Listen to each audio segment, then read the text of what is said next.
to the Voiceover Roundtable. I'm Mike Tobin. And I'm Emma O'Neill.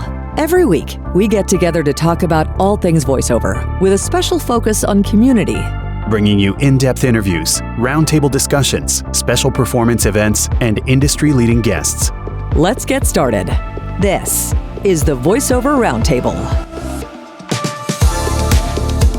Please welcome, wearing what appears to be a designer cooling vest with a concentrated arrangement of ice packs on her back, my amazing and lovely co-host, Emma O'Neill. It's keeping everything nice and calm after the pummeling I received. The tat attack. The tat attack. If you don't know, I've just finished a very, very large back piece because I am a lunatic.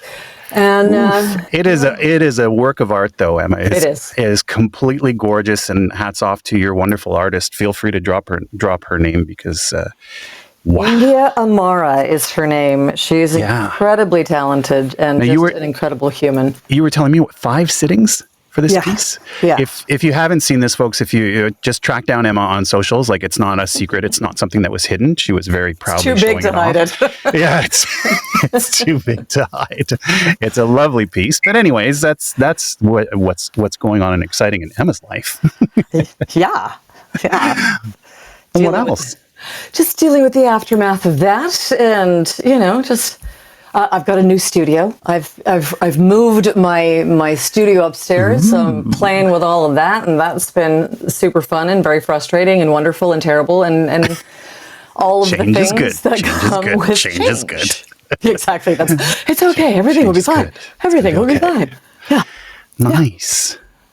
So, and we got company. We have company. I can see her beautiful face just to the side here.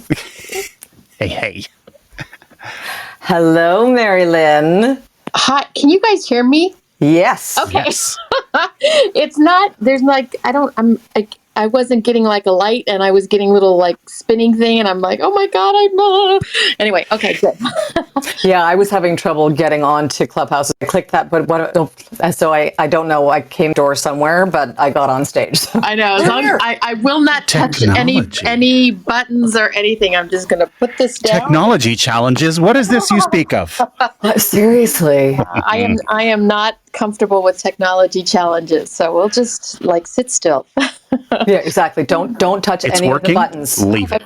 Thank goodness. Hi, guys. Hello. Hi. Thank you for having me.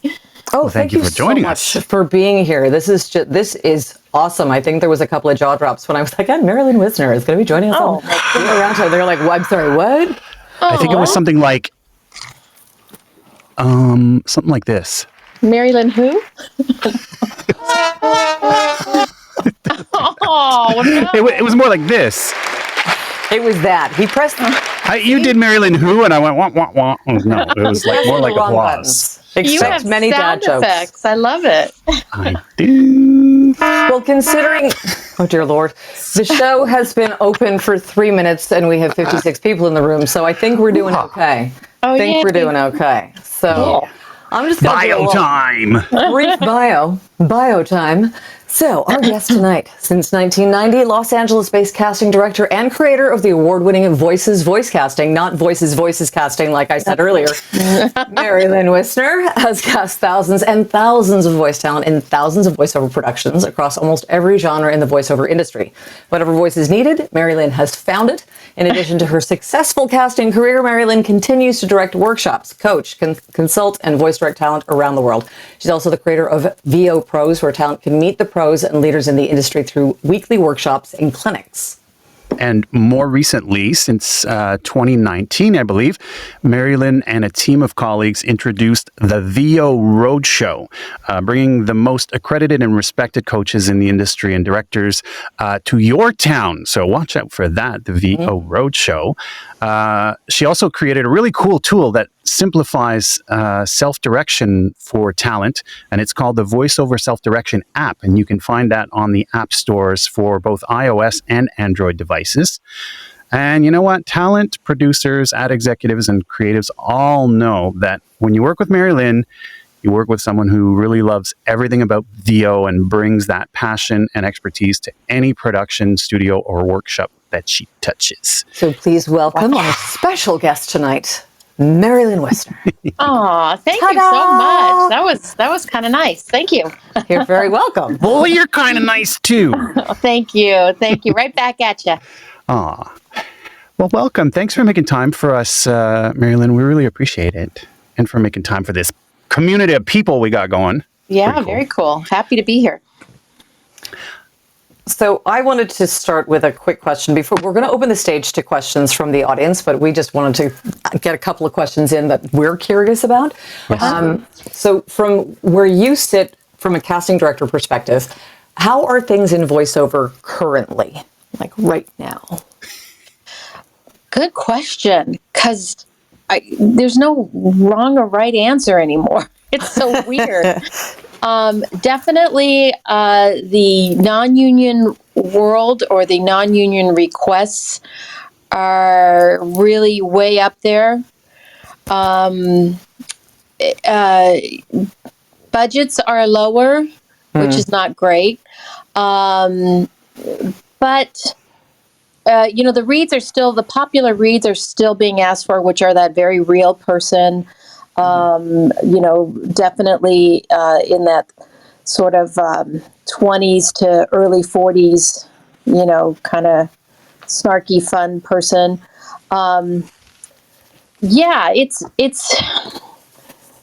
It's in fact, actually, this week has started off kind of slow in casting for me. But See, because I was going to say that. I'm like, are we losing our minds or is it? no, I don't think so. Collective sigh of relief, everyone. Yeah. We're not all. Yeah, I talked to a few of my LA agent friends here, and they're like, do.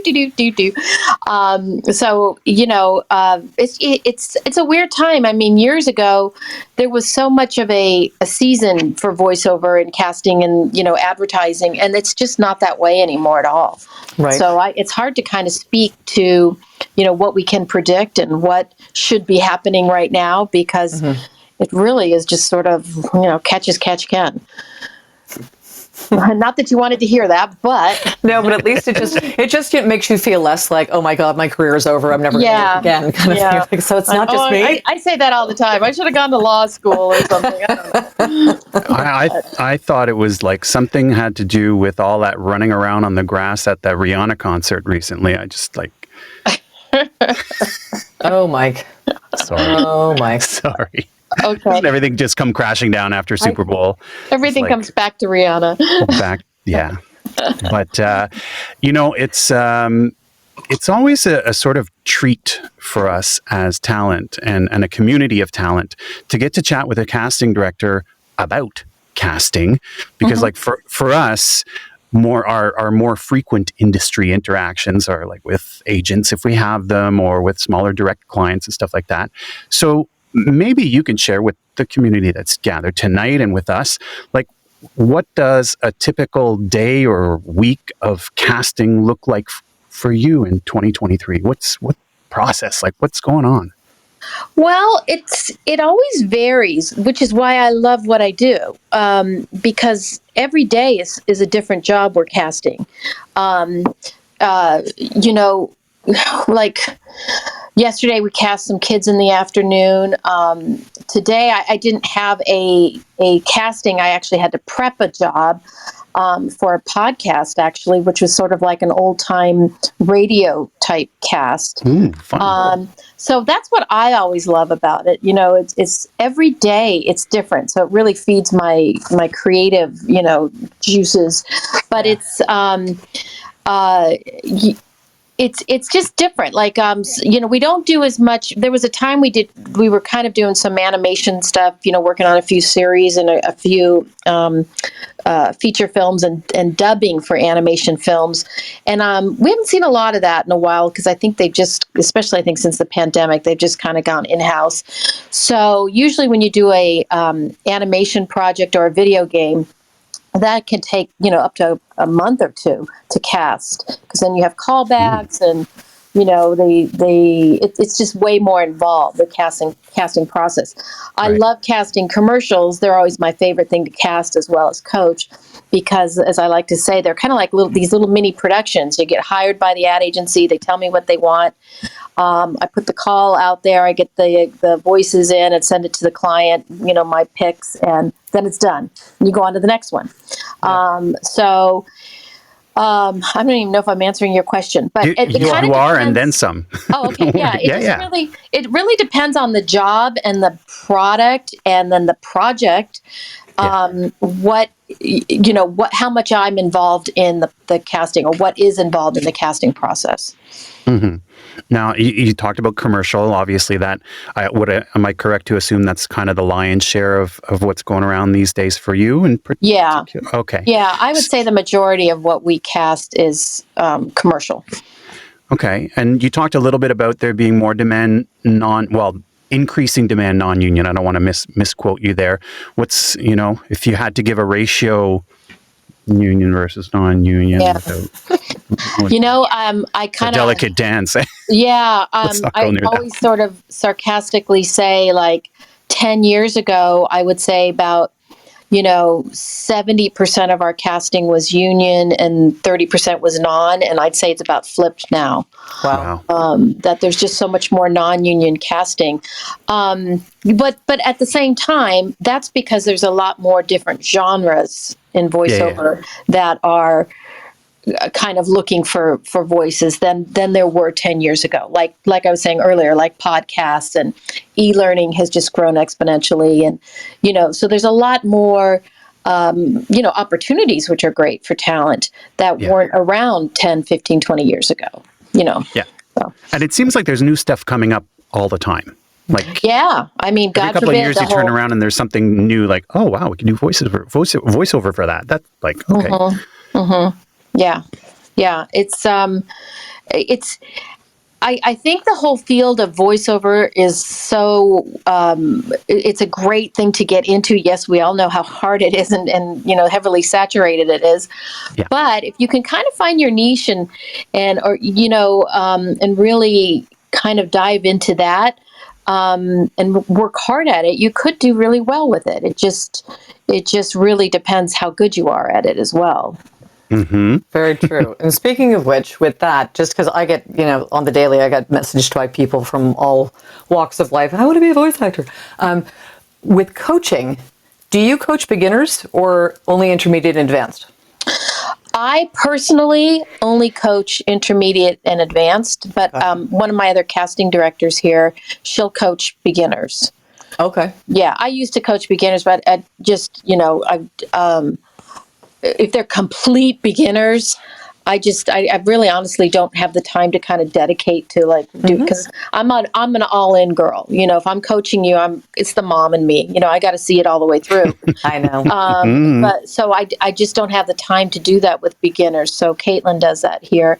But yeah, I'm mostly known for working with intermediate to working pro level talent. Yeah, and my specialty is commercials.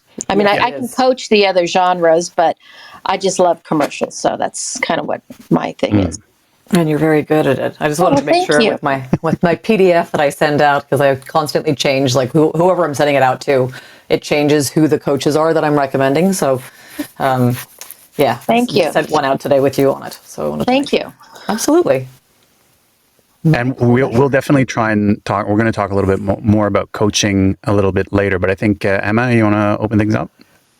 Yeah, I think that we should just open the stage up, because I feel like, if y'all don't have questions yet, start thinking about them. Boom, hands went up. We do not get this opportunity on a regular basis to talk to a casting director, and especially and Mary Lynn, not to blow smoke up your orifices, but of someone of your caliber. So people take advantage of this. But please also be mindful that there are other people that will be asking questions. So, you get one, maybe a follow-up. And please remember to remain muted until we call you onto the stage. And Steve Snyder just put up his hand. The Steve Snyder method: if you come onto the stage and your mic will not go on, please leave the stage and come back on, and you will still be on the stage, but your mic will work. It is the Snyder method. It's It has been dubbed the Snyder maneuver. method. Oh my goodness. Our first person up on the stage tonight with a question, I think, is going to be Heath Martin. Welcome to the Voiceover Roundtable, Heath. How are you doing tonight? Hey guys, good. How are you? Good, thank Hey. you. Hey, Do you Keith, have- how are you? Hi, Mary Lynn. Hi. I was it was such a pleasure to finally meet you when we were out at Sovos in LA. Yeah. And I was coaching with Bob the other day and we were talking about you. So it prompted me to ask you this question. Mhm. When you do casting calls, do you go to agents or do you have your own rosters? Both. Mm, Every job just depends what they're looking for. Now, I mean, I've been casting over 30 years. So Mhm. I have a database that's just kind of unbelievable. In fact, every once in a while, we kind of have to go through it and sort of clean it out, if you will. But depending on the voice that is, we're being asked to find, I can go through I don't have a roster. I don't represent talent. That's not what a Right. casting director does. But I'm pretty thorough in just all my years of doing this. So every time we ever do a casting, I make notes next to an actor's name, and then I'll enter them in a thing, and but I probably will go to the agents first. Again, depending on the type of voice, the way my brain works is when an ad agency calls me and says, "This is what we're looking for," or a production company calls me, my brain just automatically starts hearing the voices in my head, like, "Oh yeah, that's Emma, that's Mike," like I just kind of hear that and I start writing names down, and then I know where certain actors are with what agents or managers, and then again too, I reach out to talent that don't have representation, that I might have worked with, because we all know how hard it is to get an agent. It's not their fault. So that's where my database really comes in handy. Like, oh, I remember I coached this gal and she was really good at that, and I'll go find her phone number or email or his or whatever and send it to them. So in my long-winded answer to your short question was, I do both. Good. And then as a follow-up for coaching, what website do you direct potential students to? They can just go to the voice casting website. There's a tab on there for coaching. And you'll see the info on it. Or just email me, voicesvoicecasting@gmail. Perfect. Good to Yeah. hear from you and see Thanks, you again. Keith. Thank you You so bet. much. Thanks, guys. You're so welcome. Oh, Stephen. Oh, Stephen, how you doing? Hi. Oh, hey. No need to pull the maneuver this time around. It seems, knock on wood, that we're doing seamlessly. Fantastic. Yay. Mike, Emma, thank you for having me as always. And Mary, thank you so much for being here. It's Mary Lynn. Just to Mary make Lynn, sure. Yes. Mary Lynn, thank you. Uh-huh. Two Thanks, Emma. real quick questions. Are you going to be bringing the VO Roadshow to Vancouver at any point? It's funny you said that. Yes. We have been asked to go to Canada a few times, actually the Toronto side. So, yeah, I don't know. I have to talk to my other coaches about it. We have not, as of yet, in 2023, set up the dates or cities for any of our visits, because all of us have been so busy. But yeah, that's a good question. I don't know, so that's my answer. But you can just kind of keep your eyes out, or always email me and say where you're going to be, and then The we can West fill you Coast. in. The West Coast would love to have you, and Yeah. that would be amazing. I'm going to keep my eyes open. And then, Marilyn, the other question I have real quick is, can you, and this is kind of a go-to question for me, but can you tell us about the last time somebody really blew your mind with an audition? You didn't see it coming. It took you completely by surprise. I'd love any details. Yeah, I can actually, because I had an audition sent to me last week from this guy that I knew a long time ago. And I knew him, gosh, I want to say like 25 years ago. And at that time, I used to always kind of think, God, he's so announcery. He had that very slick, kind of polished sort of sound. And so I got, I got a bunch of auditions in on something last week, and I saw the name, and I went, "Oh, that can't be him. I wonder if that's him." And it blew me away because he had totally did not sound like I used to remember him sounding, with that very announcery, polished voice. Had a really cool kind of vibe to his read, and so it was a very pleasant surprise, because that's not something easy to get. I don't want to say get rid of, but to mask when you're sort of born with that kind of voice. I don't care how much coaching you do. It's hard, and I get it. So that really pleasantly surprised me, and I submitted him to the client. Nobody's booked it yet, so I don't know who's booked it, but or who's going to book it. But wouldn't that be nice if he got it? That would be kind of a nice full circle moment. Thank you so much, Marilyn. That's fantastic. Thank you. Yeah, thank you for the questions. Really nice to meet you. Thank you. You too. Thanks, Stephen. Thanks, Stephen. Houston. Hello. Hello. Hi.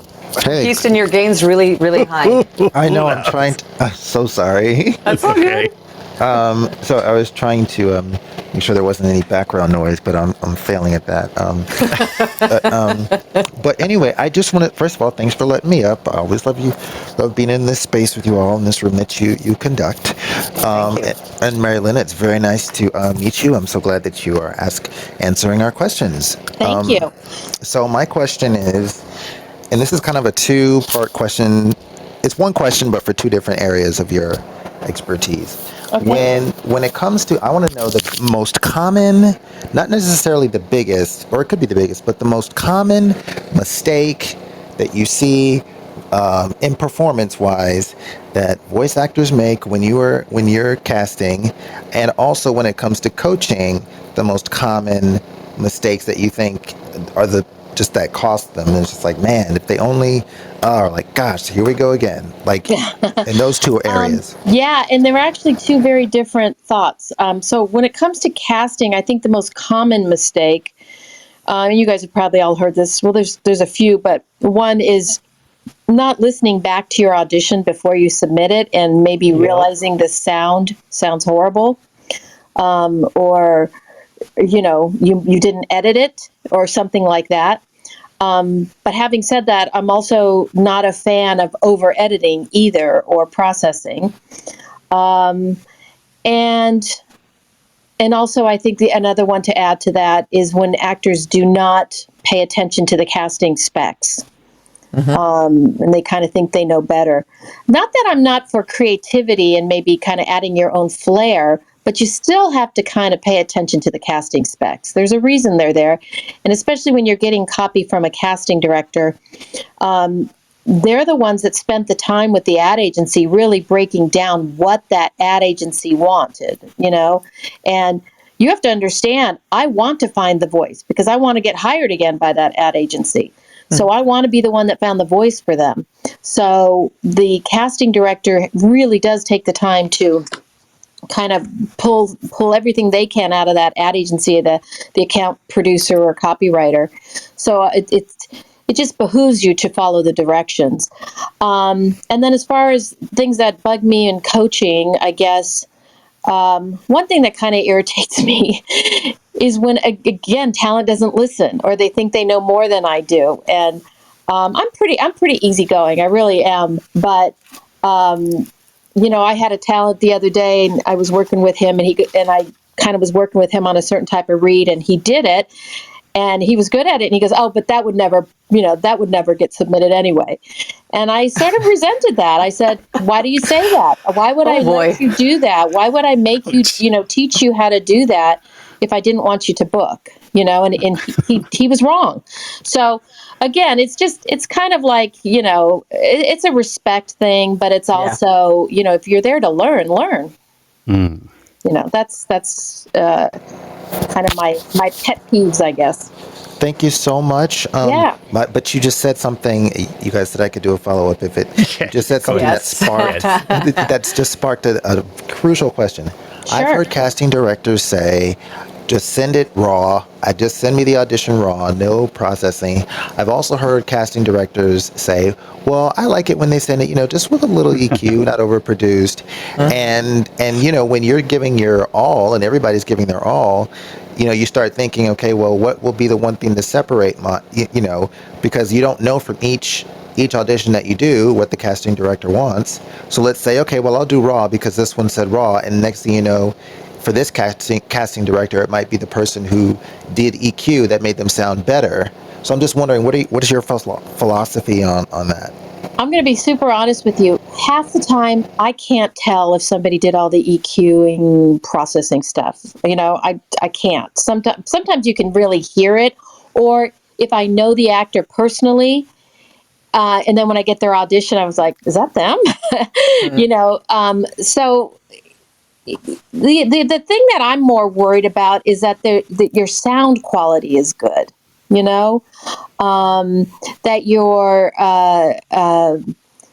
your acting is what's important to me. You could do all the processing and EQing and whatevering, but if your acting isn't great, it still doesn't matter to me.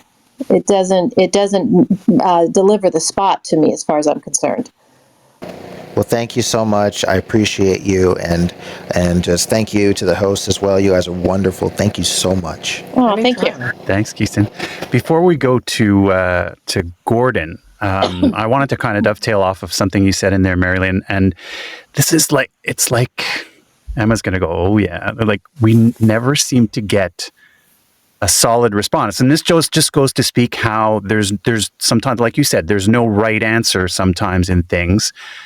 If we're given 2 takes, what comes first? The spec or our take on it? Your take. Because I sometimes never get to the second take. Right. So love it. Any of my students know, and I think I saw one of my students in here, Kim. Hi, Kim. They know that. Well, let's backtrack a second. Especially when you're doing a real person read or something very fun, snarky, dry. Yeah. Those are the reads that in casting world, those are the reads that we're asking you to bring the acting, bring the ad libs, have fun with it. Show us that you're going to be fun at the session. And so I always say to voice actors, give us 2 takes. The first take, I like to say, give us your party tricks. Show us how you made that script your own. And then on take 2, stick straight to the copy. That way the client has a clean take if they want to hear it. Yeah. But we're asking, especially on those 2 types of reads, but, in particular, we're asking you to show us, your acting chops. Those are the 2 that kind of really, that's what they mean. I always say it's code for show us what a great actor you are. That's why I always say do it on the first take. Because again, in casting, if I'm getting 300 auditions in, on the first pass, I don't listen to the whole audition. I only listen to your first line. Mm-hmm. Yep. I can tell from the first line if you fit the specs, do you have an interesting voice? Did you do something interesting to grab my attention or whatever? So if I don't hear something interesting on that first line, I never even get to the rest of the... How many seconds do we really have? You have about the first line and a half. Mm-hmm. So that could be 9 seconds. Yeah. Sounds give or about take. right. Yeah. The one thing... Sorry, Emma. I was just going to say the one thing that I have heard casting directors and agents and everything agree on is make the takes different. Sorry right? about that. Like if you're going to get 2 takes, make them very different. Yeah. But anyways, Emma, go ahead. Sorry, I cut you off. That's okay. It's just that I wanted to also dovetail off something that Keiston had said, was do I EQ, do I not EQ, do I leave breaths and do I take breaths out? Personally for me, because every production house, every casting company that I work with, every agency that I work with asks for something different. So I just have a list of Shepherd requires this, Sound and Fury requires this, Monster requires this, and it's just whoever I'm submitting for, I do what they ask to be done. Like I don't worry about, so-and-so posted on Facebook that they don't want raw audio. Are you submitting to them? no, then it doesn't matter what they've said. If you're submitting to a house that requires you to remove breaths and make it medically clean, then make it medically clean.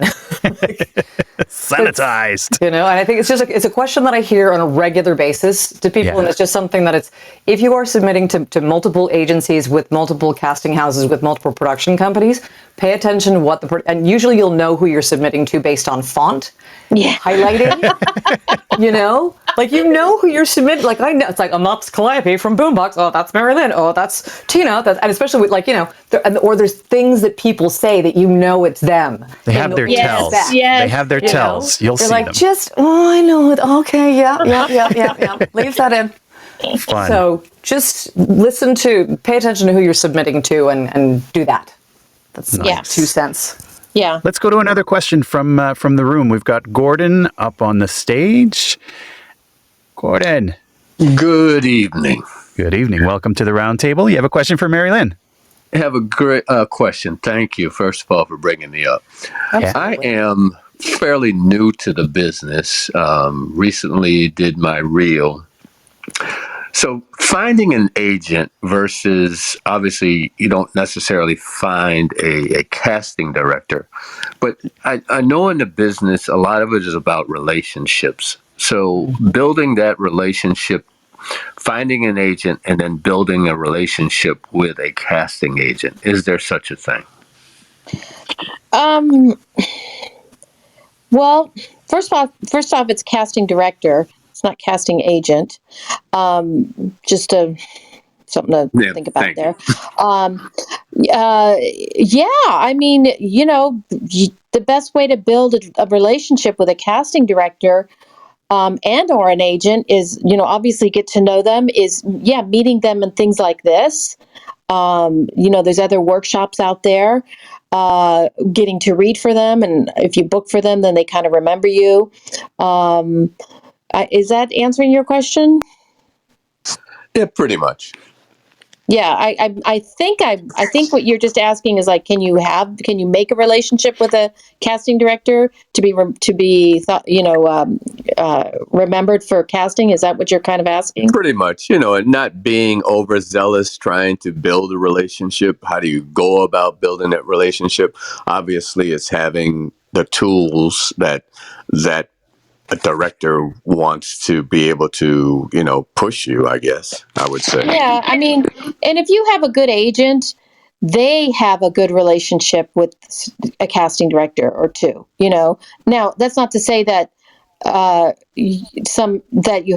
agents have relationships with every casting director and vice versa.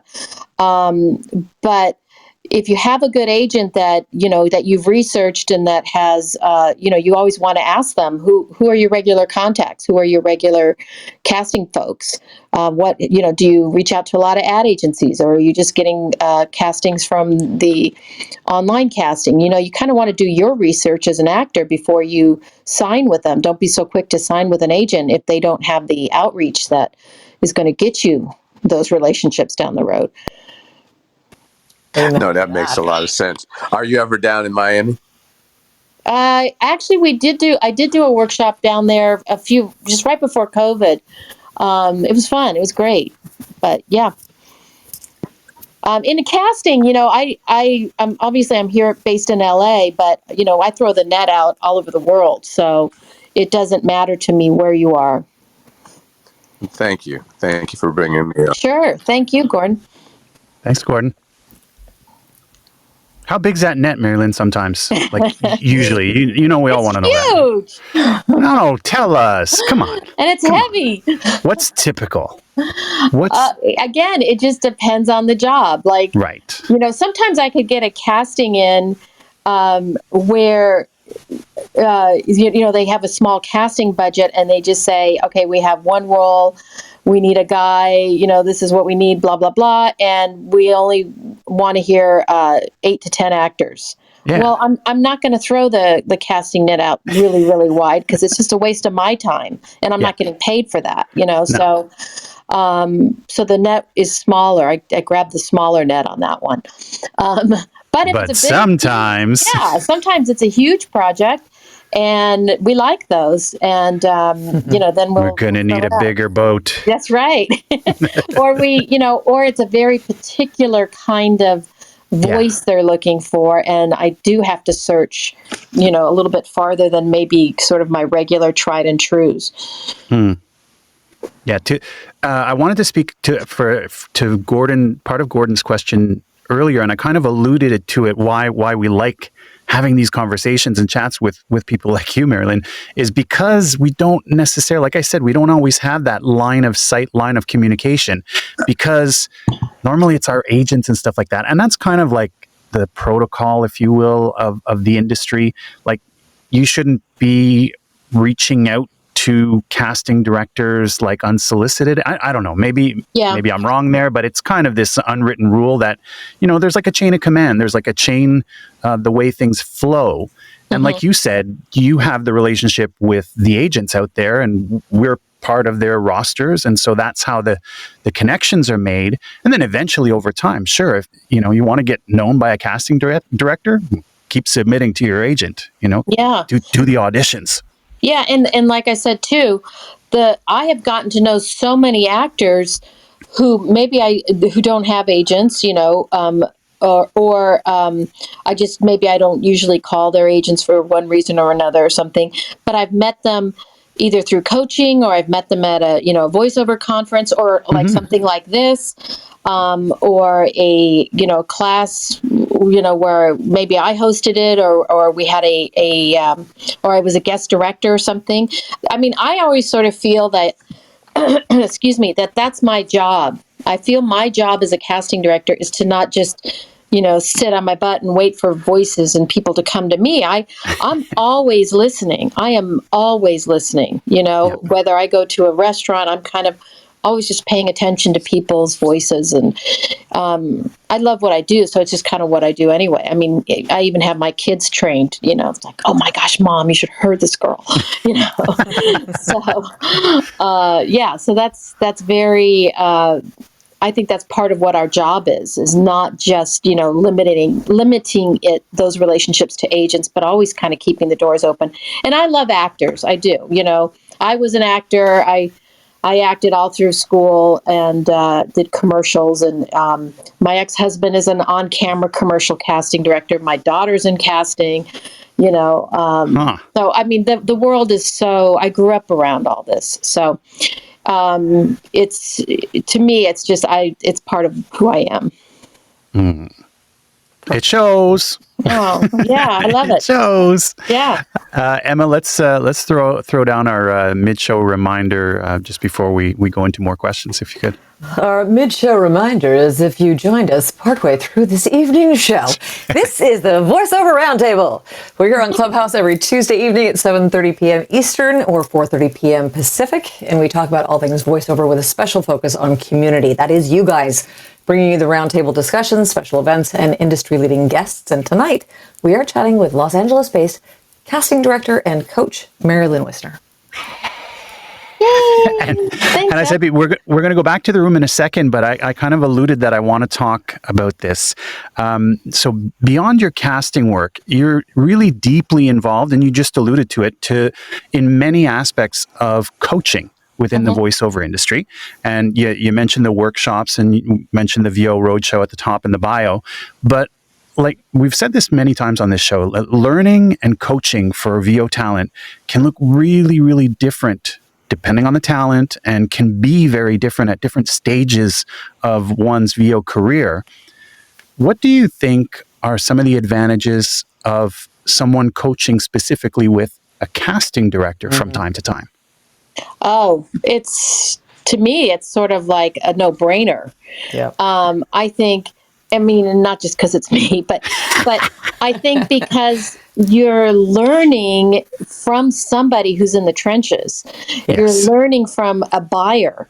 You're learning from somebody who knows why ad agencies and producers and whatever, why they make the choices they make.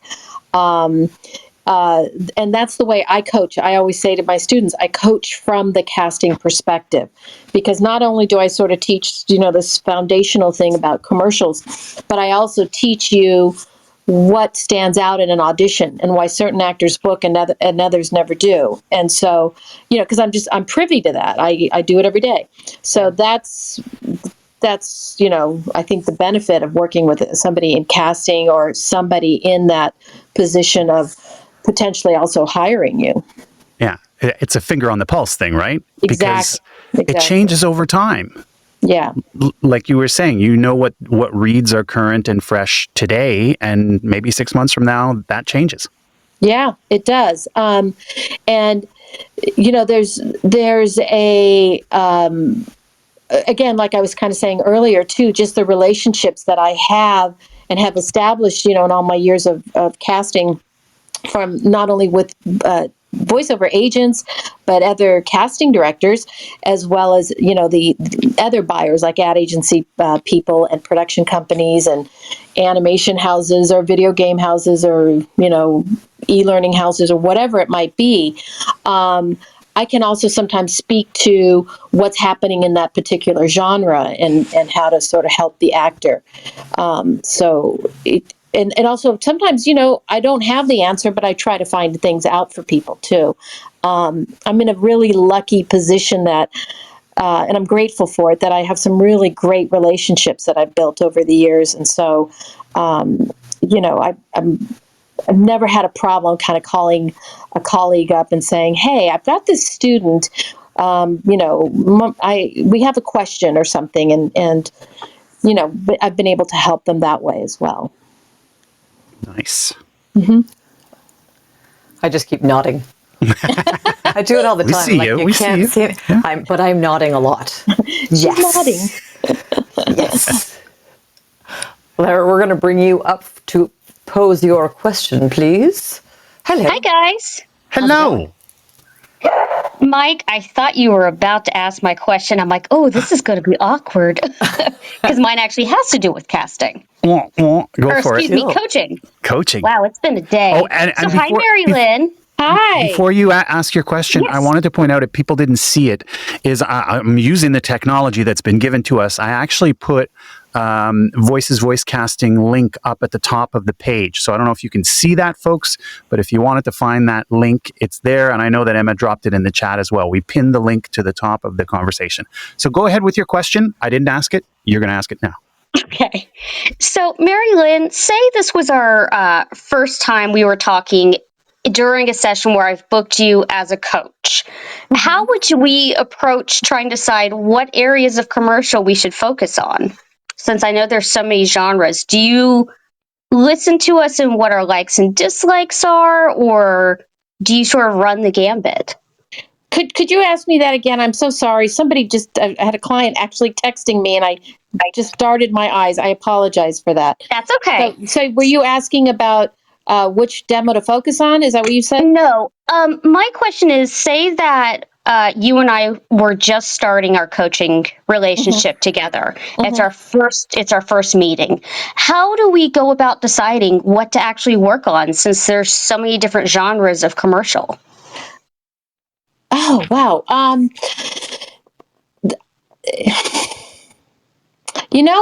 kind of confused a little bit by when you're saying genres of commercial. Okay, I mean like the brand imaging, the grocery store next door, because I've taken your a workshop with you at One Voice in Dallas, and you had sort of different pages saying, here's your car commercials, here's your sexy, here's your mom at home commercials. How do you help us sort of narrow into where you think we would prosper in commercial? Oh, okay. So I actually don't specify it that way. What I teach are what I call the 5 directions of commercials. They never change. They are the foundation of commercials. What I like to tell students, and again, this is just the way I coach, and it comes again from that casting side of things, that in the world of advertising, if you were to write a commercial script, it will, without a doubt, include one of these 5 directions. That's how they write commercial copy for on camera and voiceover. And it's, it's sort of like, I always say the story goes 60, 70 years ago, whenever the world of advertising for television and radio was becoming a thing, account executives, producers, copywriters realized that if you attach one of these 5 directions to a commercial, to an advertising campaign, it's the type of emotion that they want to entice a consumer with. It will elicit the right response from a consumer. That's all there is. There's 5 directions. Yes, now certain directions tend to go with like cars or supermarkets, like you were saying. So those 5 directions are what I teach. And then each actor, each talent that I teach, we work on kind of what is your formula, your recipe to get into that particular direction. Everybody's going to have a different MO. But on top of that, because it's not just so formulaic that, okay, when I get a real person read, I'm going to do A, B, and C. You still have to act on top of that. Yes, you're going to have your triggers to get into those particular directions, but you still have to be able to act. So I'm not sure if I answered your question right. No, you did. You did. But it is very, it's very tailored to each actor, but it is not so generic that, okay, now we're going to work on a car commercial. Because as you know, every single car, I cast so many different brands, like Mercedes to Alfa Romeo. We cast Chrysler. We cast Toyota. They're all different, types of voices that they look for with those brands, but they still kind of follow essentially those 5 directions, or one of the directions of the 5. So it's really tailored to each particular actor when they come to work with me in coaching. Okay, great. Thank you. Sure. Thanks so much. Mr. D. Elvis. Hey, D. Oh, are we getting our first? Wait. He's there. There we go. There he is. No Snyder maneuver required. Welcome, D.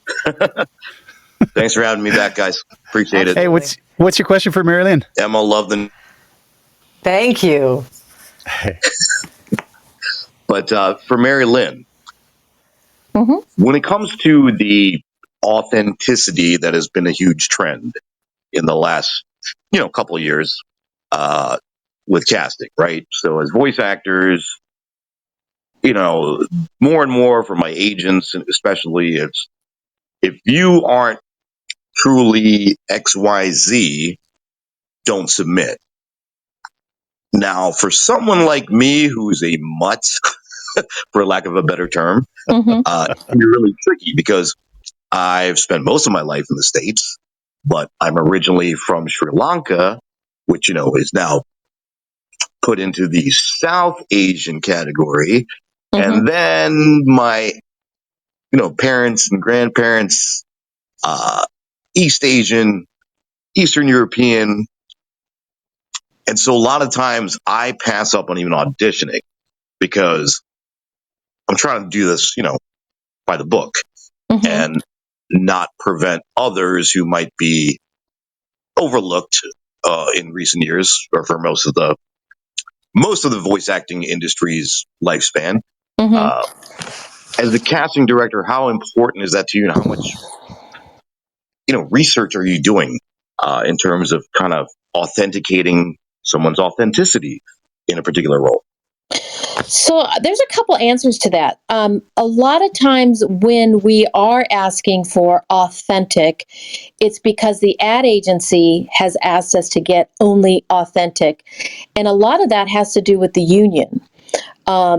Because there are a ton of union British actors. There are a ton of union Sri Lankan actors, and if it's a union commercial, we have to honor those people first. So it can't be an American guy doing a British accent, even though he's a union member, because they asked for authentic. So you have to respect the union part of that. So that might be the case in some particular, casting calls. I think otherwise, certain agents are really, I have found there are some agents out there that really are very loose on the descriptions of their talent. Yeah, sure, he's Sri Lankan. Yeah, and I have to kind of go with my gut on my relationship with that agent and how much I trust him or her, and or I'll just flat out say, okay, are you sure? Like, he can bring that birth certificate and show that to the session. You know what I mean? Because here's the thing. You don't want to misrepresent yourself, and you get to the session, and maybe maybe all the clients are there and they're all from Sri Lanka. You know what I mean? And then you look like an idiot, and then in turn you make me look like an idiot, and I'm never going to cast you again, I guess. You know what I'm saying? So you have to be kind of respectful of what's being asked for. If they're kind of loose about it, then sure, go for it. But if they ask for authentic, then be respectful of that. That's what I would say. Okay. Because there's been stuff I've been up for, and then I see the final spot, and I happen to know some of these people personally, and I'm like, they don't fit those specs.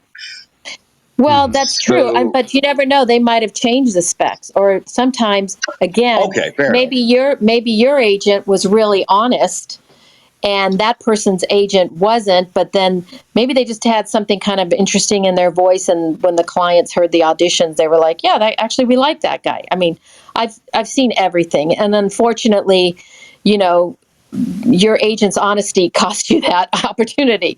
But at the end of the day, I would so much more appreciate somebody being honest with me and not putting my job at jeopardy, or my future relationship with that client or that even that talent agent, So,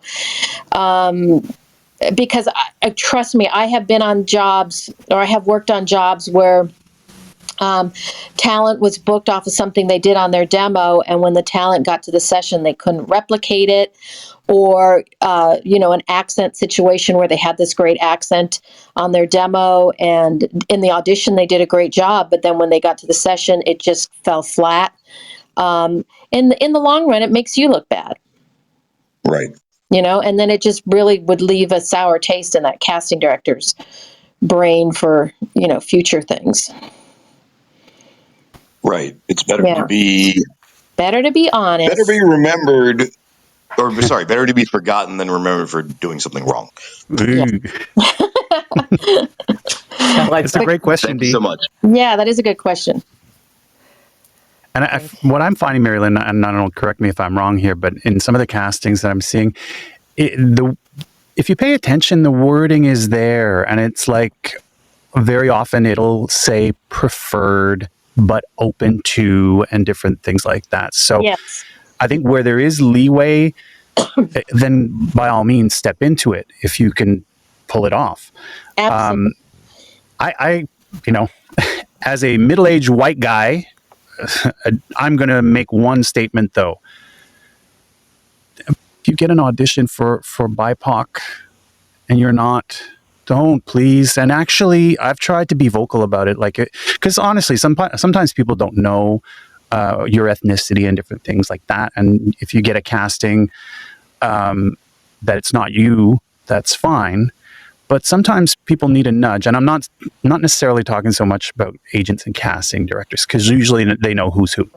Mm-hmm. But other stuff sometimes comes to you, and I think we all need to sort of step forward and say, hey, you know what, this really needs to go to the person that you're looking for, and not people who can sound like that. Yeah, I couldn't agree more. I mean, there were some people out there that were, of not the race that was being asked for in auditions, and that's just wrong. It's just wrong. Yeah. Because again, like I said, if that session was in person, hello, awkward, or even if they asked for a Zoom set, why would you put yourself in that position, or your agent, or that casting director? It's just not right.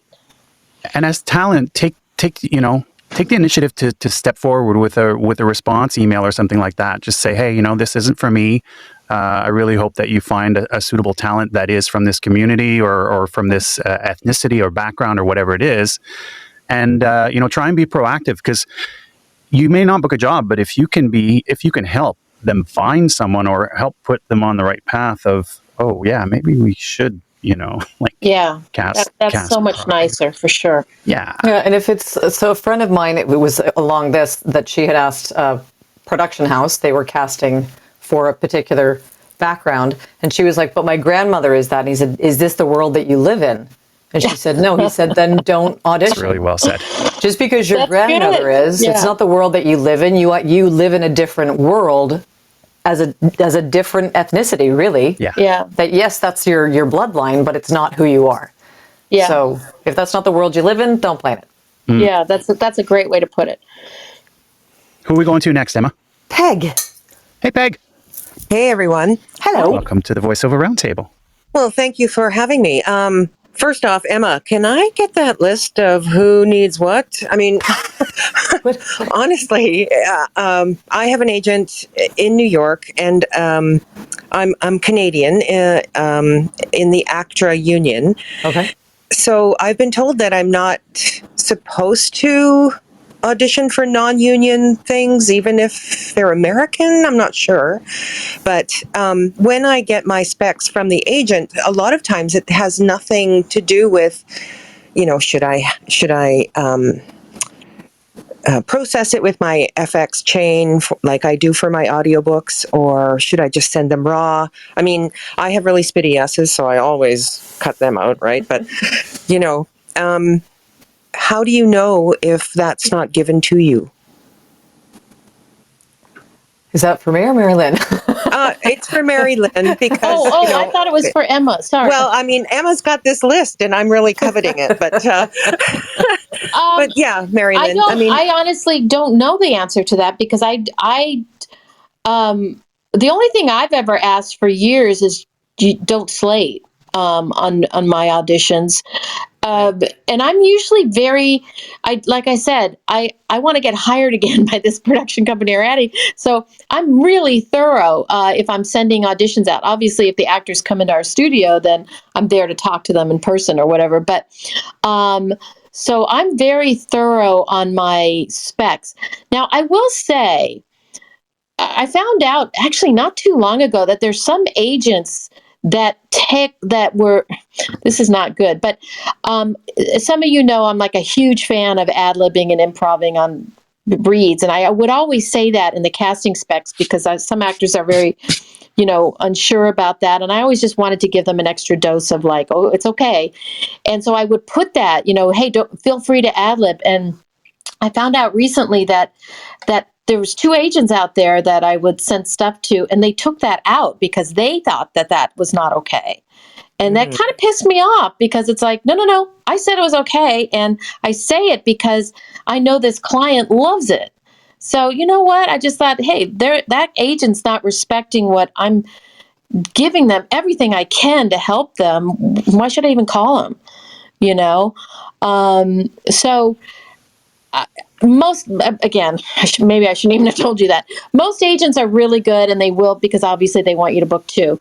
But, I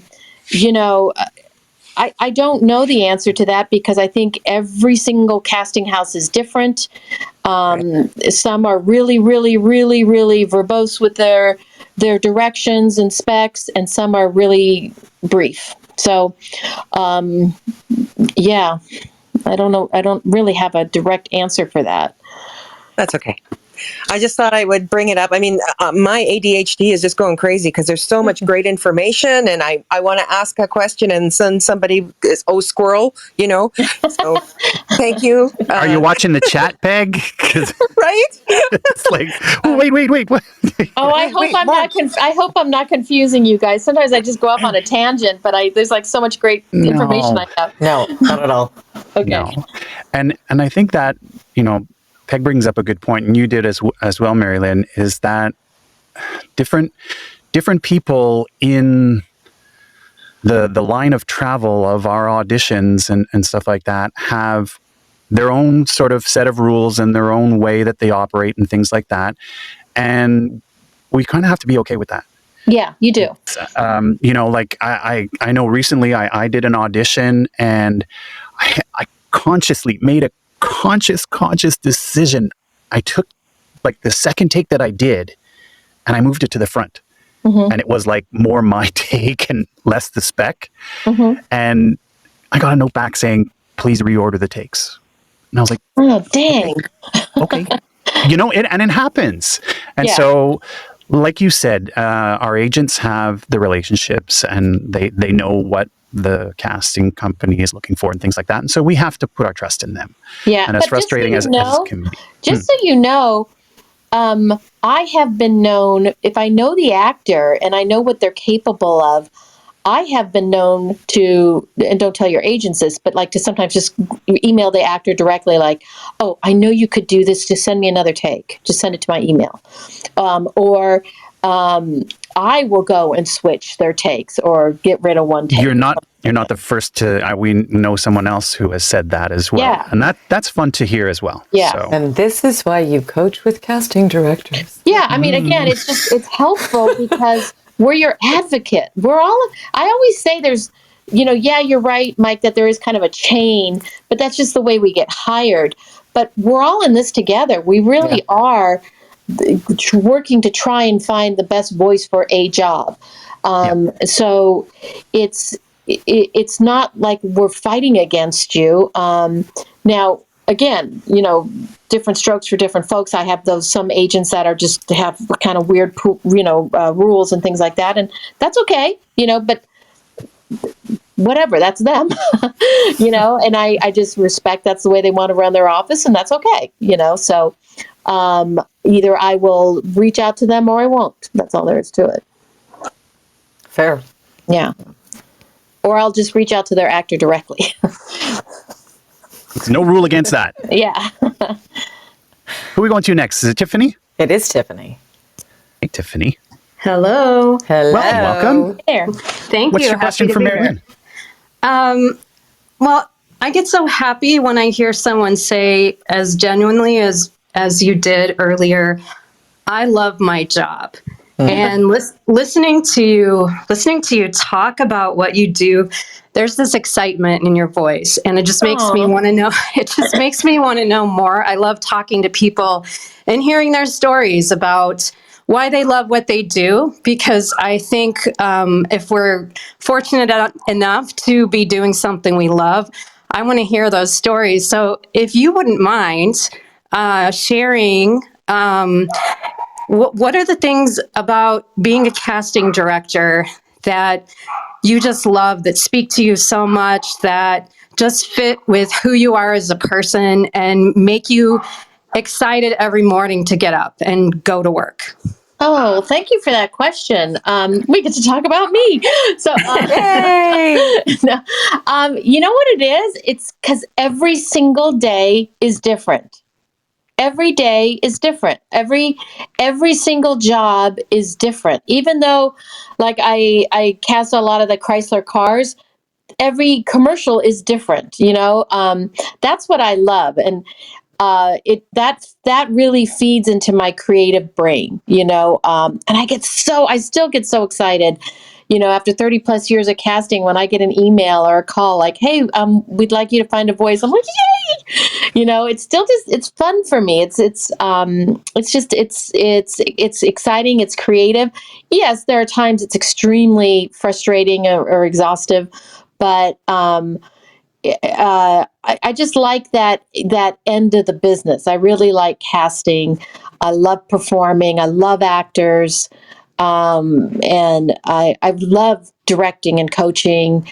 It's just, it kind of taps into everything I think that organically I was supposed to do in my life, besides being a mom. I think that, like all the boxes were checked and it just worked. That's wonderful. I love it. Thank you so much. Yeah. Thank you for awesome. asking. Thank you for Yeah, of asking. course. Of course. It's a great question, Tiffany. Thank you. Thanks. And we have that girl, Sarah Tyndall. Girl. Hi. Hi, Hello. Sarah. thanks again for having this. This was really a highlight to the week. And thank you, Mary Lynn, for being here with us. Oh, well, thank you so much for being here with me. Yeah, so I don't think that I don't think that I'm getting auditions from you, but I did get the chance to work with you a little bit during, I think it was the Mark Gus Clubhouse last year. But I was cutting up sweet potatoes and I thought, demos. We didn't, yeah, multitasking. We didn't talk about demos, and true or false, I've seen you credited with coaching talent working with Chuck Duran. True? And others. True. And True. others. Yeah. Okay. Totally And true. actually, I will say, Tara, I have received auditions of yours. Oh. Yeah. Ooh. So a lot of agents. Okay. Some agents retype our specs so you don't know that it's from our office, or they take our letterhead off. Yeah. Sneaky. They take our letterhead off. But I know who you are. Okay. Yeah, so I do. Dun, dun, I dun. do. I actually produce demos too, but only for students of mine because I again my time, and there's also wonderful demo producers out there. But I have students that I've worked with for years, and they'll say, "Hey, I really want you to do my commercial demo," and I'll do it because I know them. But I love working with Chuck and Eric Romanowski and Richard Horvitz. Eric's in the room. Oh, hey, Eric, wherever you are. And what they'll usually do is either have me coach their clients on their copy before they go in to do their session. So that way they're all perfected, and especially like with Eric's copy, as you guys might know, Eric is usually pretty cool with me kind of editing the copy with the talent as we work on it. And then that way, when they go into their session to record with him, they've already worked on the copy, they've perfected it, they've got their edits, they've got their notes, their directions and everything. And it really can streamline the recording process for the talent and the producer. Cool. It's gold. I can vouch for it. Yep. Yeah. Here's my fine-tuned part of that question. Currently for demos, and Eric, if you can jump in here too, that'd be cool. But signature voice or to show range, what are your thoughts on that? There's kind of a two-parter to that question. If you have a range, then show that off. If you're a one-trick pony, then that's okay, but show the different directions like I was talking about. Show the different types of reads, the real person read, the snarky read, the very warm and friendly read, and so on. Because some people are just one voice. And they sometimes do really well with that. Whereas some people really can dive into a different range, go into something a little bit more raspy on something, and then maybe more, I don't know, warm and fuzzy or whatever.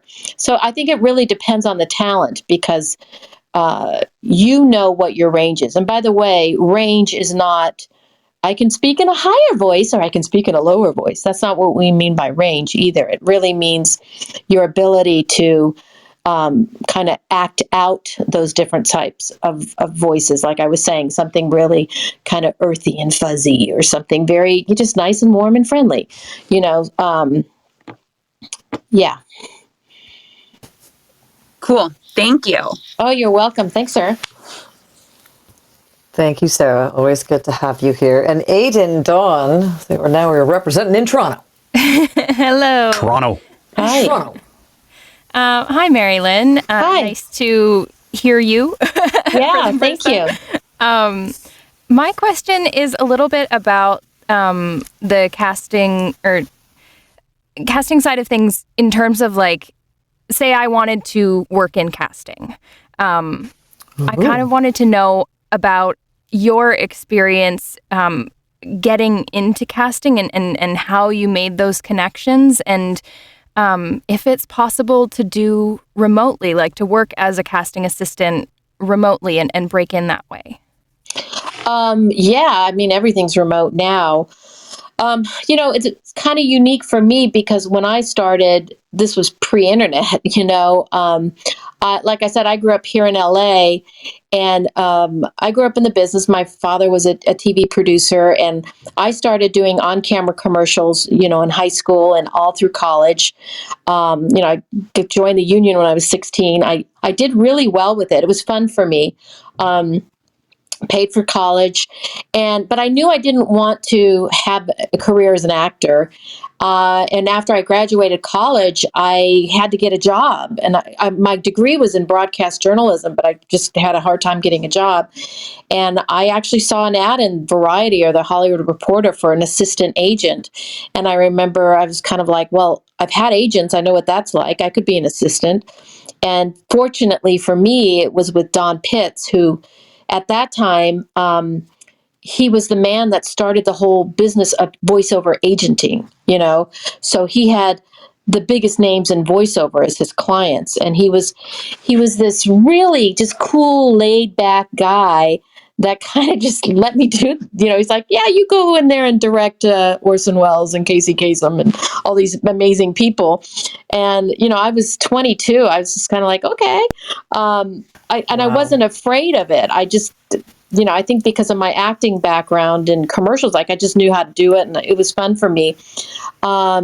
And so I started out as an assistant voiceover agent. I then became a voiceover agent, but I didn't enjoy it. I did it for about a year.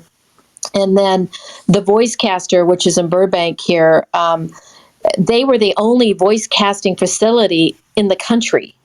There might have been one or two in New York, but, again, this was pre-internet. And so I got asked to be a casting director there, and that's when I just fell in love with it. And we were casting, there was like 4 of us casting girls, and, I would pretty much go into we each had our own booth all day, and they would say, okay, Mary Lynn, you're casting 3 commercials today in an animation series. I'd just be in there all day, running casting sessions. And because it was LA, I mean, the talent pool was just insane. And that's when I just was like, this is me. This is what I love doing. I love directing actors in the casting session and, working with them. And that's when I really kind of started I would just take notes after every single actor that came in. I would write down what they did. And, because I was always so fascinated by who booked it. And then go back and look at my notes like, oh, he booked it because he did this, whatever. And that's also when I kind of started coaching. And then in 1990, I opened up Voices Voice Casting. And so I was a big competitor for my former boss.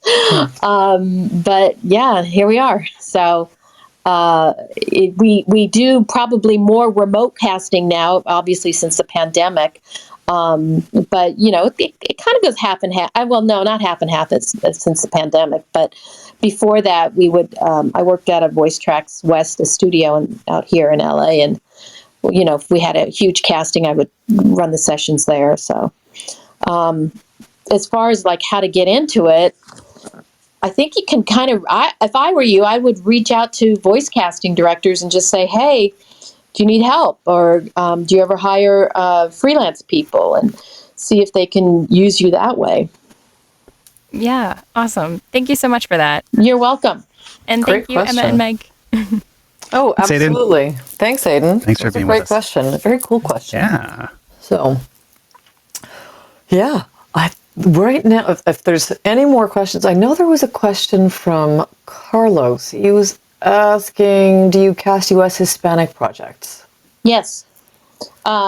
Especially here in LA. I mean, we have a huge Hispanic market, and lots of great Hispanic production companies and such. And we don't I shouldn't say we cast a lot, but we do cast quite a few during the year.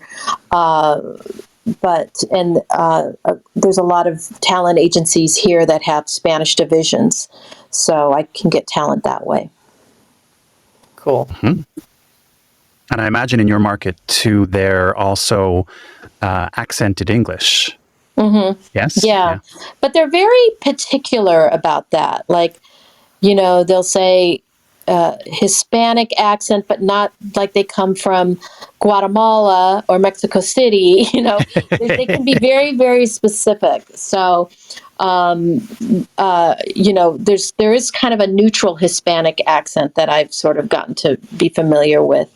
But yeah. And Carlos is coming up on stage now, so he may. There he is. There he is. There he is. Hello, everyone. Hello. Hey, Carlos. Hey, Carlos. And I had to jump in to expand a little bit on that, Marilyn. Fair enough. Because I lived in LA for like 17 years, and that's where I started my voiceover career in a national Hispanic agency while being the exec producer there, et cetera, et cetera. So I'm going to keep it very short. And there was this thing where only LA talent was going to be hired, regardless if all of a sudden the casting reached out to New York or Florida and everything. But it was the whole quotation marks convenience of the local people and let's support only our local people and all that. And I can see why. I mean, there are some agencies that do that. Is that still the modus operandi in LA? It's funny you said that because I kind of remember that too. And I think that was because more of the work was specifically in the Spanish speaking advertising. They would have you go to the ad agency a lot there, the production company. And they would also, all the production people would be at the session. They would do them in person. And I think too, because most Hispanic people that are in LA are from Mexico versus, Hispanic people that are from the East Coast. There's just a different accent there, because maybe they're coming from, I don't know, Spain and Cuba or something like that. I'm not sure, but that's kind of the vibe I got. Yes, I still see that going on, but again, not that COVID was a good thing, but it definitely opened up people's minds a little bit more because they had no choice. So, and it's also the remote, which I love because COVID created the remote, or actually established the remote thing as this is the new rule. Right. It's okay. We can do it. Look, we could do it. Who knew? We have the technology. Yeah, we all knew we could do it. We all knew it was possible, but some people, unless they, are forced to do it or they actually do it, they don't realize how easy it was. So it is. So I do see it probably much more opened up remotely for sure. Well, I'm glad to hear that. And you mentioned like how can I get for you to remember me? I'm from Colombia, South America, so it's very generic. Cool. Yeah. Send me your demo. Okay, I will connect with you. Okay. Yeah, LinkedIn and everything. And thank you. That's very kind. And Emma, Mike, as always, thank you very much for hosting evening like this. And Marilyn, it was a pleasure. Oh, thank you so much. Thank you, Carlos. We appreciate having you, Carlos. Thank you for being here with us. And Lofty is going to be the last question of the evening. He just had a session and came back in after said session, so that's kind of awesome. So if you will unmute, and if your mic is not unmuting itself, Snyderism required. Straight back in. I'll fire a quick question and follow. Yeah, well, not a quick question. What we were saying, it really made it good it made it okay to be in a secondary market. Which is great for me. I know. I mean, it really is nice. It really is nice. It's also a little bit scary because now, so many more kids jumped into the pool. But but it definitely did open up a lot. So that is good. We try and tell people a lot, especially with the remote thing. The first months, I remember some of our agents like really just pulling their hair out because they were so nervous because they had been burned by people saying, yeah, I have Source Connect. Yeah, I'm good. My studio is good and everything like that. And then it wasn't. Yeah. And so we always try and reinforce to people, it's like, if you're going to throw your hat into the game, like with the Source Connect and going for agency jobs and things like that, make sure your stuff's dialed. Absolutely. And that you get it vetted by a professional. There's like tons that we can rattle off. I mean, you know who they are. You just got to look online. Somebody to vet your sound, somebody to make sure that everything's good. Get that Source Connect certification if you need to, but don't misrepresent that. Yeah, I've been like kind of saying to actors now, don't put on your website, I have a pro home studio, because you're supposed to now. You know, just say I have a studio. Don't even say home studio. Like, why do we need that differentiation? You know, that's a good point. Just get right. Just do it. Have your Source Connect. Know how to do it, and be good to go. Yeah, because you're not. No one's going to be fooled. Exactly. It's too competitive now. Yeah. And don't, even this many years in, I hate saying that, but years in, still don't be surprised if, if you book a job or you're on the verge of booking a job and you get somebody saying, well, the studio would like to connect with you for a sound test or something like that. Don't be offended by that. That's just them covering themselves off. Yeah. So Lofty has made it to the stage after a Snyder maneuver. Snyder maneuver. I'll have to remember that. Hello from the land down under. Can you hear me this time? We can. It's like the middle of the night out there, is it not? No, it's the middle of the day. It's 10 to 1 in the afternoon. So, oh my gosh. It's tomorrow. On Wednesday, by the way. Come on in, folks. Tomorrow. Fine. You'll love it. So what happened last night? Oh my goodness. Do you want to know the scores from the game? If you I always think that's so funny. Oh, man. It is. Mary Lynn, when you're traveling, if you leave Sydney, you arrive in LA before, if you fly, you arrive before you left. And it's quite a mind bend, yet it takes you 2 days to get home. Go figure. Who knows? Firstly, guys, thank you so much. This is my first time at the round table. And welcome. Emma, thank you. You've probably answered this question, but are replays posted for those of us who have to sort of like duck in and out during this time? Yes, they are. They are, yeah. We have replays turned on, so you can definitely go and check them out. Not only this one, but previous shows as well. Awesome stuff. Looking forward to that. And Mary Lynn, do you have much call for those who speak English, but not necessarily with a US accent? Do you cast Australians for spots in your casting world, or is it few and far between? It is specifically Australian. As you were talking, I was thinking to myself, when was the last time I cast an Australian? We worked on a History Channel project last year, and I was casting some Australians, but it's not that often. I'll be honest. But sometimes there's no. I can't say like, oh yes, exactly 6 times a year we will get a call for an Australian guy. I think last year was just that one time.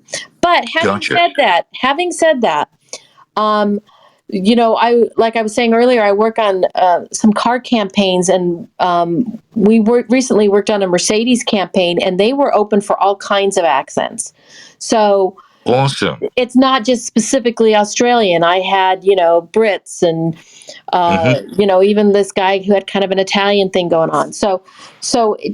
But yes, honestly, it doesn't come up that often, but it does come up, so that's another reason why, yes, send me demos, send me a link, because then I keep it in our roster. I keep it in our database. So when I do get those calls, I can just, log in. I need Australian guys or whatever. Excellent. I will do exactly that. Thank you for answering the question. Sure. Thank you. And great chatting to you. Thank you very much. We do see that, I think, as talent in castings, to what you're speaking to, Mary Lynn, not specifically asking for Australian or a specific accent, but this open to all international accents. We're looking for something unique and special. Yes. Kind of thing. Unique and special. So So maybe it's South African, maybe it's Italian. Yeah. But international is not Australian or Italian. International is like Bjork gone wrong with an Asian accent added to the German with some Swiss. Yeah, it's just, it really means we're going to know it when we hear it, you know? Yeah. So, yeah. I think, I mean, it is 8:53 p.m. EST. I think we have gotten lots more bang for our buck than we bargained for here this evening. You've been great, Mary Lynn.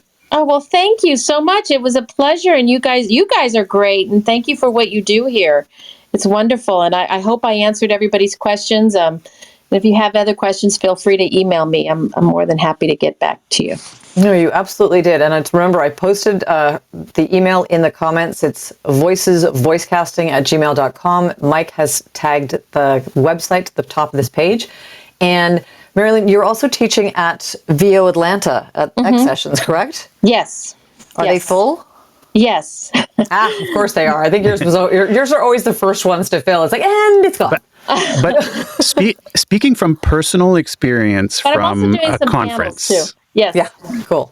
I was just going to say, speaking from personal experience, if you are going to the conference and you are there, it never hurts to ask the organizers, hey, have there been any cancellations?